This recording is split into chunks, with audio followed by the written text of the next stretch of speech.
কিভাবে কক্সবাজার না যেয়ে এখন ঢাকায় বসে কাঁকড়া, অক্টোপাস, ঝিনুক এবং সাথে আরো বিভিন্ন আইটেম সহ এই ভরপুর সি ফুড বয়েল খেতে পারবেন একদম অল্প দামের মধ্যেই। সো এই ফ্রেশ সি ফুড খাওয়ার জন্য আপনার কোথায় আসতে হবে এটা জানার জন্য সম্পূর্ণ ভিডিও আপনার এইখান থেকে দেখা স্টার্ট করতে হবে। ফার্স্টে রেস্টুরেন্টে ঢুকে প্রথমে চোখে পড়লো সাজানো গোছানো ওদের ইন্টেরিয়র। রেস্টুরেন্টের নাম হচ্ছে ফিশারম্যান। রেস্টুরেন্টটা যদিও অনেক ছোট, সিটিং ক্যাপাসিটি এভারেজ 15 থেকে 20 জনের মতো। এদিকে আমার আগে থেকে অর্ডার দেওয়া ফুড দেওয়া শুরু হয়, যদিও এইখানে আসলে একটু ওয়েট করতে হয় কারণ সবকিছু একদম ফ্রেশ থাকে, সেগুলো কুক করে তারপর দেওয়া হয়। প্রথমেই ট্রাই করা হয় ফিশ টোস্ট। এটা কামড় দেওয়ার সাথে সাথে ক্রিসপি পাবেন এবং ভেতরটা অনেক সফট এন্ড অনেস্টলি এটা আমার কাছে বেশি মজা লাগছে। তারপর ট্রাই করেছিলাম কাটসু রাইস।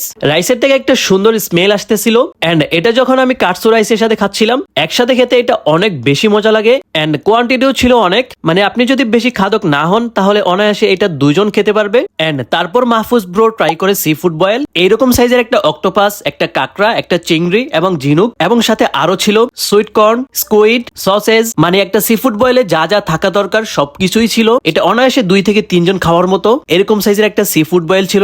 এটা ট্রাই করার পর সে বলতেছে এটা অনেক মজার ছিল তার কাছে, এতটাই মজা লাগছিল তার কাছে সে পুরোটাই একদম শেষ করে ফেলছে। সো আমি আসলে সি ফুড খেতে পারি না, স্পেশালি কাঁকড়া, অক্টোপাস, চিংড়ি এগুলাতে আমার অ্যালার্জি আছে। দ্যাটস ওয়াই আমি নিজে খেয়ে ট্রাই করতে পারি নাই। যাই হোক, তারপর ট্রাই করা হয় পাস্তা। সো আমি বলবো যাদের সুইট পাস্তা খেতে বেশি পছন্দ তাদের কাছে এটা বেশ জমবে এন্ড আমার কাছে ওইটা খুব মজারই ছিল। সো আরেকটু যদি ইমপ্রুভ করা হয় তাহলে আই গেস আরো বেশি মজা লাগবে। সো ওভারঅল বলতে গেলে রিজনেবল প্রাইসে সি ফুড এবং অন্যান্য খাবার খেতে চাইলে এখানে একবার হলেও আসা দরকার। আর হ্যাঁ, ফিশারম্যানের লোকেশন হচ্ছে উত্তরা 14 নম্বর সেক্টর, 15 নম্বর রোড, বিটিআই স্কুলের অপোজিটে, বা অনেকে আবার চিনে লাল স্কুল, ঠিক তার অপোজিটেই হচ্ছে এটা। So yeah, that's all for today. Thanks for watching. Tata, take care, আল্লাহ হাফেজ।